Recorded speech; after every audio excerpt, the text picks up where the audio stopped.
అందరు చూస్తున్నారు నాన్న చైత్ర 3rd క్లాస్ వాళ్ళందరూ చూడండి. ఇప్పుడు 3 ఎక్క నేర్చుకుందాం, ఓకేనా? 3ను ఒకసారి గుడితే ఎంత వచ్చింది చూడండి. 3ను ఒకసారి గుడితే 3 ఎక్క 3 పెట్టినన్న 3 ఎక్క 3 అని చెప్పాలి మీరు. 3 ఎక్క 3. 3ను 2 సార్లు గుడితే 3 2 6 పెట్టినాన్న. అన్నీ ఒక్కటే దగ్గర పెట్టాలి చూడండి అన్న. 3 2 6 కదా. మరి 3 నువ్వు 0 సార్లు గుడితే ఎంత?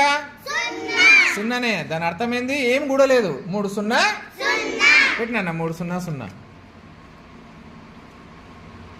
నెక్స్ట్ 3ను 3 సార్లు గుడితే ఎంత? ఎట్లా చదవాలి దాన్ని? గుడ్. 3 ముళ్ళ 9. నెక్స్ట్ 3ను 4 సార్లు గుడితే ఎంత?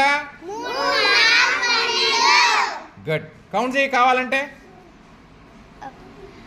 1 2 3 4 5 6 7 8 9 10 11 12. Very good. అందుకే 3 4 12 పెట్టు. 3 4 12 పెట్టు. మీరు లాస్ట్ కాయిన్ ఇది తీసినా మీకు కనిపిస్తుంది 3 4 12. ఇగో 3 4 12. నెక్స్ట్ నాన్న 3ను 5 సార్లు కుడితే పెట్టు. 3 5 15 కార్డు పెట్టు. 3ను 6 సార్లు కుడితే పెట్టినా 3 6 18. 3ను 7 సార్లు కుడితే పెట్టండి. కూడుకోవాలి అంతే, మళ్ళీ మళ్ళీ కూడుకోవాలి. 3 8 అంటే దాని అర్థం ఏంది? 3ను 8 సార్లు కుడితే 3 8 24 పెట్టినా 3 8 24. 3ను 9 సార్లు కుడితే పెట్టినా 3 9 27. నెక్స్ట్ 3ను 10 సార్లు కుడితే చూడండి 3 10 పెట్టినా కార్డు పెట్టు.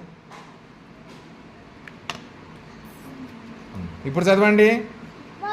3 ఎక్కం ఫస్ట్ 3 0 3 ఎక్కం 3 2 3 ముళ్ళ 3 4 3 5 3 6 3 7 3 8 3 9 3 10.